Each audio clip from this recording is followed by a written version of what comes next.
aparece nesses anos 60, e como é que autores como Amílcar Cabral, que vocês conhecem como o herói nacional cabo-verdiano, acabou por interromper a viagem que o movimento da negritude inaugurou. Portanto, pensando na antecipação da independência, o regionalismo europeu, discute-se muito o regionalismo europeu face ao regionalismo africano, e esse é um dos desafios que pode interessar às discussões que nós estamos a ter. E aí temos, eu apontei ali 5 autores que representam o regionalismo africano em combate com a geração da claridade, e que são Onésimo Silveira, Manuel Duarte, Mário Fonseca, Amílcar Cabral e Ovídio Martins. Os nacionalistas, e que trazem ou recuperam a problemática ou a discussão sobre a identidade, são João Vário, Cursino Fortes, Arménio Vieira, Osvaldo Osório, são os principais. Desses, eu estudei com mais intensidade João Vário e Cursino Fortes, que são os autores da minha tese, juntamente com Zé Luís Tavares. Portanto, eu creio que aquilo que nós podemos chamar de nação literária cabo-verdiana encontra um período de maturidade e consolidação em autores que fazem uma espécie de triângulo, como João Vário, Cursino Fortes e Arménio Vieira, indo, portanto, desde a questão nacionalista para a questão mais universalista, onde cabe perfeitamente a leitura interdisciplinar atual e o equacionar de questões que têm a ver com as relações interraciais que marcaram, portanto, a construção da nação cabo-verdiana. E assim, nós encontramos algumas tendências, isso já é uma parte da minha tese de doutoramento, encontramos nessa vertente universalista um diálogo com outras tendências contemporâneas, nomeadamente o universalismo e o subjetivismo, a inquirição sobre o perfil da identidade pátria, o individualismo e algumas indefinições que eu de manhã chamava de impasse ou de desafios que também aparecem na literatura, porque são autores que escrevem, têm um pendor filosófico muito grande, Vadinho Velhinho, Filinto Elísio, José Luís Tavares, e o uso de um recurso literário que é muito caro a estes autores, que é a metáfora e a alegoria. Então temos autores como Arménio Vieira, Germano Almeida, conhecem A Ilha Fantástica, é um autor contemporâneo muito vendido, portanto, sobretudo na Europa, e não quis fechar sem incluir ali na lista uma mulher, que é Dina Salustio, uma escritora de Santo Antão, que trabalha muito os problemas da mulher, o papel da mulher e o género. Penso que já estou quase no fim, não é? Portanto, a intertextualidade e a interlocução com as outras artes, e também na escrita feminina, na altura em que eu estava a trabalhar este projeto inicial, ainda a Orlando Amarillo estava viva, já não está, mas temos a Margarida Barreto, a Dina Salustio, a Fátima Betancourt, para quem estuda, para as colegas que estão a estudar literatura infantil-juvenil, é uma das autoras que escreve muito livros para os jovens e para as crianças e jovens, a Vera Duarte e a Aline Barbosa. Portanto, é uma das tendências que hoje está a ser muito veiculada. Se eu pudesse falar em conclusões, eu diria que se antes da independência havia o texto estava muito condicionado pelo contexto, o texto literário parte de uma consciência identitária forte, que passa a consciência literária evidente nos textos. Há também a consciência linguística que vem até hoje, e a afirmação identitária é aquilo que pode ser o sustentáculo da cabo-verdianidade, que não é um conceito apenas literário. Não é?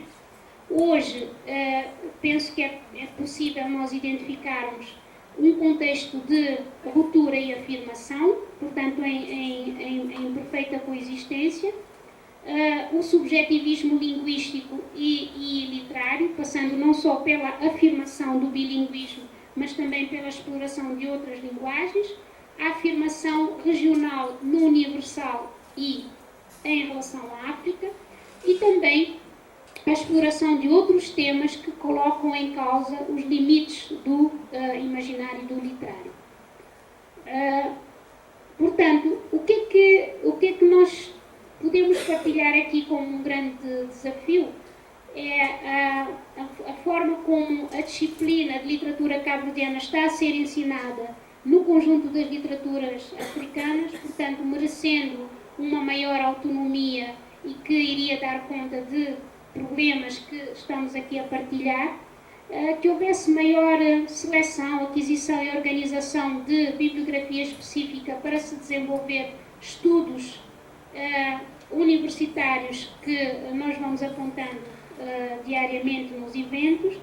Também a mobilização dos alunos para a leitura, estudo e divulgação da África e das relações das culturas africanas com a formação da identidade brasileira, por exemplo, parecendo que não há muitos que se esquecem que os escravos que vieram do Brasil passaram por Cabo Verde.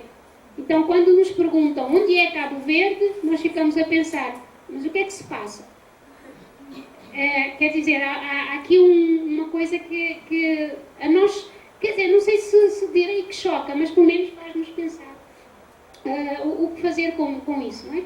A criação de centros e núcleos de estudos africanos nas universidades pelo mundo não é o caso do Brasil, mas está a faltar muito nas outras universidades.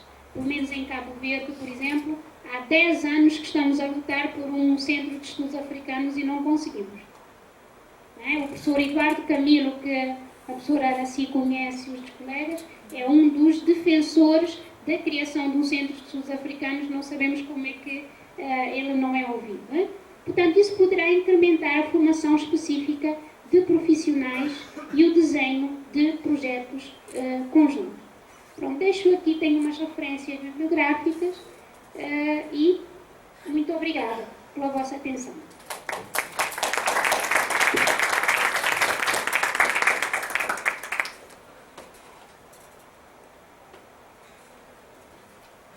Obrigada, professora. Estão ouvindo? Estou péssima com o microfone. Então, agora a gente abre o tempo para as perguntas de vocês. Por favor, sintam-se à vontade, porque o objetivo é desse diálogo e interlocução.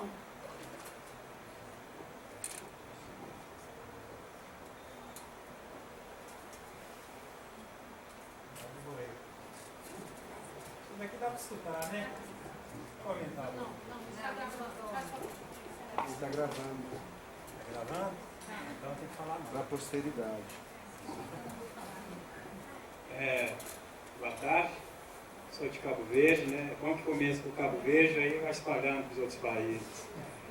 Obrigado, gostei muito da apresentação, bem explicativo. Dois pontos interessantes. Quando você falou da literatura antes da independência, eu queria que você falasse um pouquinho da literatura como arma de luta naquele momento, né? Que dá para entender bastante essa interação até com o regionalismo brasileiro, né? A realidade, né? Do povo cabo-verdiano, mas também do nordestino, muita semelhança, né?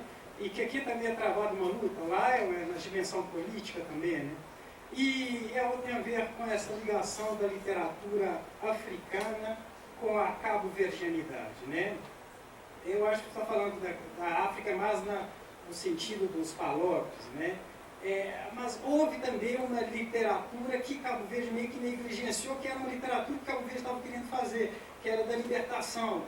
Vários autores dos países francófonos e anglófonos que não teve esse intercâmbio, não houve esse intercâmbio, E o exemplo disso é você mesmo citando essa dificuldade de Cabo Verde em criar centros de estudos africanos, ou até disciplinas ou curso de história da África, né?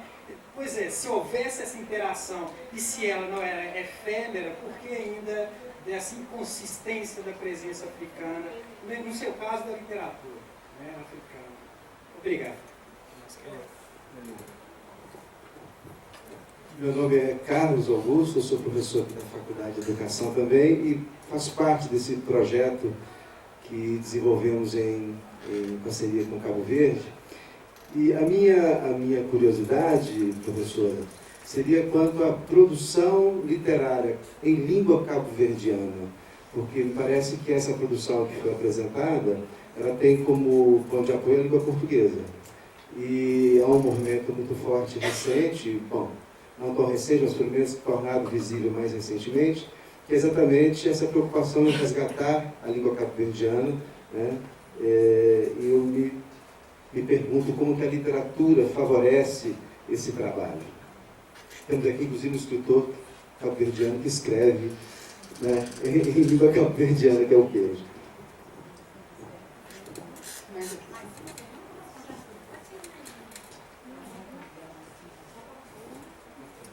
Boa tarde, eu sou de Santo Tomé e Príncipe, também ex-estudante da Federal da Comunicação, jornalista.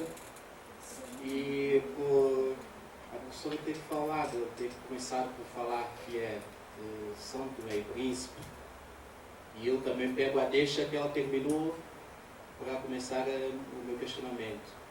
É justamente sobre quando as pessoas nos questionam sobre onde está, por exemplo, Cabo Verde, onde está São Tomé e Príncipe, onde está outras regiões africanas, particularmente essas ilhas, né? E justamente nós, onde demos talvez o cunho para que muitas hoje, os negros ou a descendência afro no Brasil tem a ver justamente com nós, porque passou por São Tomé, Cabo Verde e chegou ao Brasil. E muitas vezes nos interroga também a repensar como que seria a cultura ou a educação da história brasileira perante a articulação com a África. A África, não digo só a África lusófona, mas também outras Áfricas. É sempre bom nós podermos estar e ouvir um pouco sobre a literatura africana, uma literatura ainda para o Brasil muito escassa, mas que nós africanos continuamos a pensar e em breve trecho talvez consiga-se trazer mais literaturas africanas para esses países, não só Brasil, mas também para a América Latina. Eu acredito que aqui é momento de nós repensarmos um pouco como é que é essa literatura africana e em que medida a ligação Brasil e a literatura africana. Vamos de 3 em 3. Vamos de 3 em 3, senão ela perde. São perguntas, são perguntas que dava para outra palestra. Bom, a pergunta do Pedro, né? A pergunta do Pedro, ela é pertinente porque esse posicionamento dos autores cabo-verdianos relativamente à África, por um lado, não é? Mas, por outro, em concreto, quanto à chamada literatura de combate, ela ficou diferenciada das outras literaturas que tiveram um efeito maior quanto à apropriação de temas e de linguagens e de posicionamentos contra o jugo colonial. Estou a pensar concretamente as literaturas da Guiné, de Angola, de Moçambique. Primeiro, pode ser uma teoria que eu não defenda com grande propriedade, porque não é literária, digamos assim. Tem a ver com o facto de Cabo Verde não ter sofrido, digamos assim, do ponto de vista político, da mesma forma que esses países que eu acabei de referenciar. Então, o que você vai ter é uma representação, se nós quisermos, muito ténue da chamada literatura de combate, porque, como sabe, não houve combate em termos de guerrilha em Cabo Verde, por um lado. Por outro, o grupo dos autores cabo-verdianos que fizeram essa literatura ou estiveram na Casa dos Impérios, a Casa dos Estudantes do Império, em Lisboa, portanto estavam a atuar juntamente com Agostinho Neto, Amílcar Cabral e os outros autores, ou seriam os autores como Ovídio Martins e Onésimo Silveira, que foram perseguidos e tiveram que ir para o exílio. Portanto, essa representação existe, não é? Só que não é uma representação tão forte quanto comparada, por exemplo, com a angolana ou a moçambicana. Esse é um aspecto. O segundo aspecto tem a ver com a herança da claridade, que residiu, ou que reside mais, na valorização da cultura cabo-verdiana, e daí eles terem sido injustamente acusados de terem valorizado muito ou sobrevalorizado a influência brasileira, portanto, dos autores, dos modernistas brasileiros, porque eles são acusados de não se virarem para a África ou não valorizar a componente africana, porque sofreram um impacto muito grande entre 1930 e 1960 da poesia brasileira. Isso não é totalmente verdade, porque um dos autores, por exemplo, que eu estudei na tese, é um dos autores esquecidos, que é João Varela. Eu estudei o heterônimo dele, que é João Vário. Ele é um dos autores que tem uma linha africanista ou da africanidade completamente evidente. Só como ele é etiquetado de autor difícil, e como ele escreveu, a maioria das obras ele escreveu fora de Cabo Verde, só depois de ele ter regressado a Cabo Verde nos anos 80 é que as obras dele passaram a ser divulgadas. Então nós temos toda uma história da literatura que tem que ser reescrita para repor essas verdades. Não é? Mas ele, por exemplo, é um dos defensores da linha da África. Falei, portanto, do João Vário, mas também podia falar do próprio Onésimo Silveira, que tem um célebre ensaio, que não sei se vocês conhecem, que é a Consciencialização na Literatura Cabo-Verdiana, de 1963, onde ele já faz uma proposta de uma literatura para africana, onde a literatura deveria se apropriar mais da componente africana. Mas quando você vai estudar as histórias da literatura ou os artigos que há sobre a literatura cabo-verdiana, esses dois documentos ou esses dois autores estão completamente apagados. A segunda pergunta é em relação o professor falou de... Já me perdi. O professor Carlos perguntou sobre a literatura cabo-verdiana em língua cabo-verdiana. Exato. Sobre a literatura cabo-verdiana em língua cabo-verdiana, ela existe em menor número.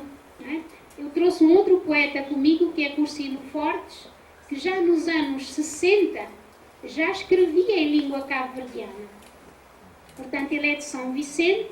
Esta é uma trilogia, A Cabeça Calva de Deus, em que a primeira parte é chamada de Pão e Fonema, que é uma obra muito conhecida. Em Pão e Fonema já existem poemas em língua cabo-verdiana. Eu dei o exemplo de Pedro Cardoso, no século XIX, que já escreve também em língua cabo-verdiana. O Eugênio Tavares escreve em língua cabo-verdiana. Né? A geração da claridade é uma geração que se formou sob o cânone europeu no Liceu Seminário de São Nicolau. Então, eles já são acusados mais de geração de elite, que não escreve em língua cabo-verdiana, embora tenhamos algumas produções.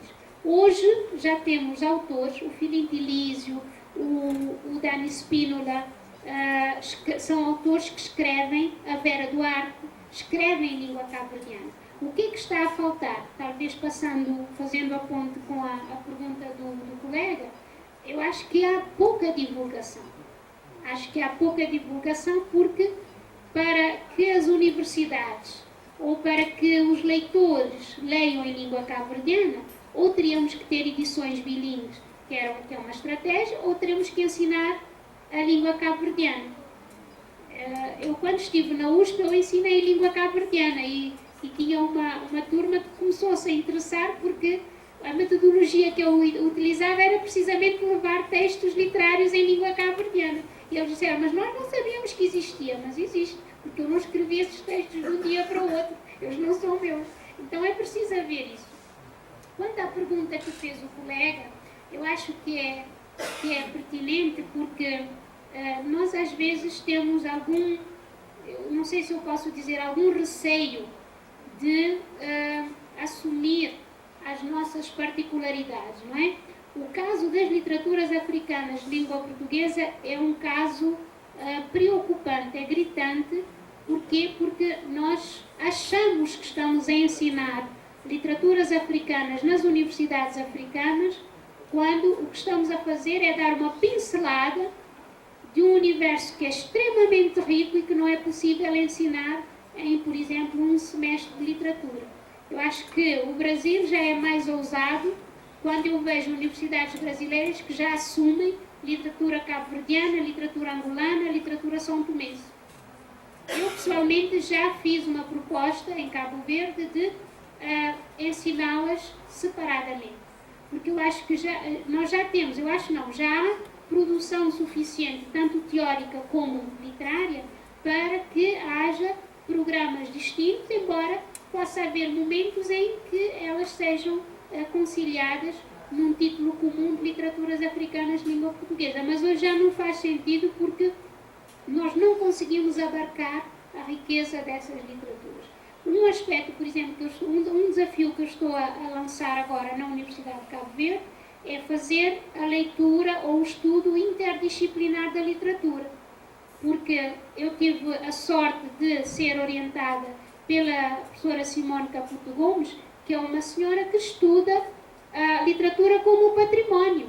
Então ela estuda a vertente cultural, a vertente literária, a vertente teórico-literária, e isso faz com que a leitura do texto literário seja extremamente rica.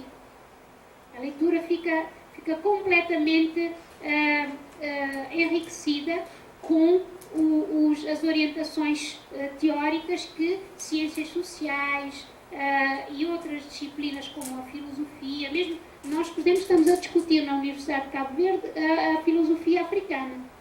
Então, trazer isso para o estudo do texto literário é excelente. Finalmente, não sei se ela está aqui, eu aprendi imenso com a Marielle. A Marielle, que esteve a fazer um semestre na Universidade de Cabo Verde, cada vez que ela faltava às aulas, nós dizíamos, poxa, hoje foi pena não vir a Marielle, porque ela conseguia, nós conseguíamos ler, com o apoio dela, questões no texto literário que não estávamos habituados a ver. Porquê? Porque, precisamente, acho que temos um certo receio de sair para fora do lugar comum e daquilo que está instituído. Portanto, acho que este momento é uma boa oportunidade e eu agradeço o facto de estar aqui. Não sei se há mais questões.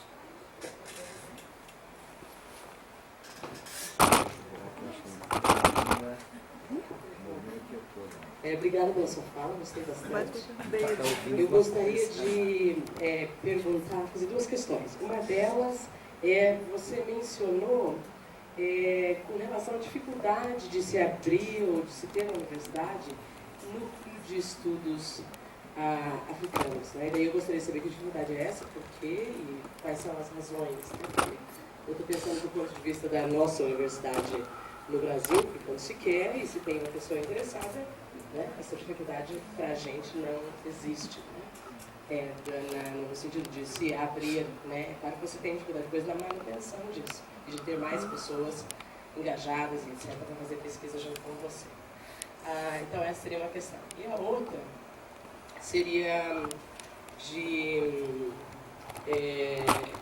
pelo fato de você ter estudado no Brasil e ter morado um tempo no Brasil, como é que você vê as questões de relações étnico-raciais no Brasil a partir da sua experiência e de que forma que isso se aproxima ou se distancia da sua própria realidade em Cabo Verde? Eu gostaria de escutar um pouco dessa tua experiência e como é que você vê isso.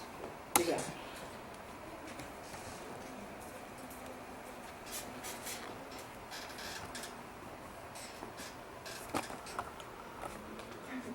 Bom, eu é que tenho que agradecer as aulas que eu tive com a professora Fátima.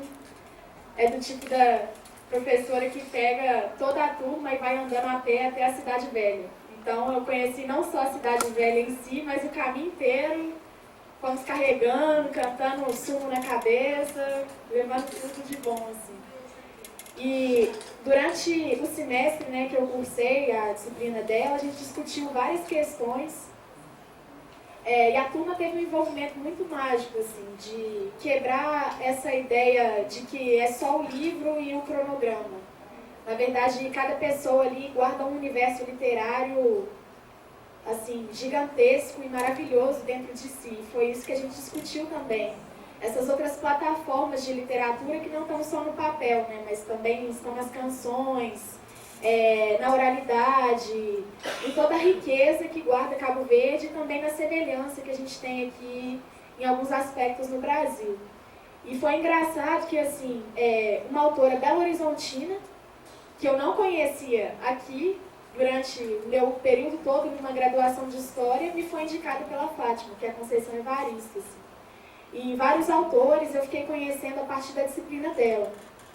E uma das coisas que a gente viu também foi com relação a uma literatura que é omitida, abafada, né? E aí entra todas as questões de gênero, de classe, de cor. E aí a gente começou a mergulhar mesmo nesse universo dessas literaturas que estão à margem assim, do mercado e também do interesse político dos governantes. E fomos descobrir assim, a Preta Fernanda, por exemplo, que é uma prostituta de Santiago, no século XIX. Ela escreveu um diário e ela teve uma vida muito complicada, uma trajetória muito difícil. Foi parar em Portugal e liderou um dos maiores prostíbulos assim, da cidade de Lisboa. Eu tenho esse diário dela em PDF, depois quem quiser eu posso passar também. Aí eu queria que a professora Fátima falasse um pouco, assim, a gente discutiu muito o semestre inteiro sobre essas questões de identidade, de utopias.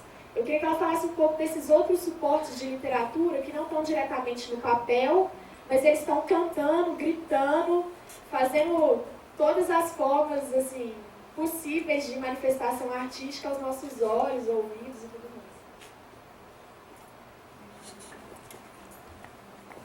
Então, professora Fátima, é um prazer imenso a gente saber que temos agora na UNICV uma coordenadora do nosso projeto de intercâmbio, que é de língua e literatura. Então, eu penso que assim, você chegou anteontem e você já enxergou um mundo enorme. Na nossa conversa de ontem à noite, eu acho que você enxergou muito mais. E eu gostaria que você comentasse assim, tudo mais que nós conversamos ontem lá com o Vildo, com a Célia, né? A Célia vai estar aqui amanhã, o professor Vildo Cosson, que na verdade inventou esse nome do nosso projeto, ensinar qual língua, ler qual literatura. Eu fiz questão de apresentar e dizer que foi o Vildo que inventou esse nome, e eu acho que esse nome tem sido importante para nós. Quer dizer, Marielle, que a Conceição Evaristo já esteve conosco, não só aqui, como também no Jogo do Livro, que a gente organiza aqui na Faculdade de Educação. Felizmente, temos esse prazer. No texto que eu escrevi para o Jogo do Livro, no livro que vai ser publicado, nós temos um texto dela, muito interessante, que vai dar para nós aqui. Né? E aí, Fátima, voltando, quando eu coordenei junto com a Simone Caputo, a sua orientadora, uma mesa de escritores cabo-verdianos lá na Universidade de Cabo Verde, em Mindelo, onde estavam Fátima Bittencourt, Germano Almeida e Vera Duarte. Né? Foi uma conversa muito interessante, muito mesmo, e o Germano puxando para essa questão da cabo-verdianidade, a Vera Duarte sempre produzindo, né, o que há na época atual, e a Fátima Bittencourt falando um pouco sobre, não só sobre a Cruz do Rufino, a obra dela, mas também sobre essa questão da literatura infantil-juvenil, que é isso que ela escreve. né? É sobre isso que ela escreve. Eu vi ontem, na sua conversa com o Vildo e com a Célia, você ainda nem sabe direito, porque nós ainda não chegamos a conversar muito mais sobre o BNBE, que é esse programa que nós temos aqui, Biblioteca na Escola. Antes que a Célia falasse, que o Vildo falasse, você já tinha dado a ideia de que a gente precisava de circular essa literatura, bibliotecas, livros, nas escolas lá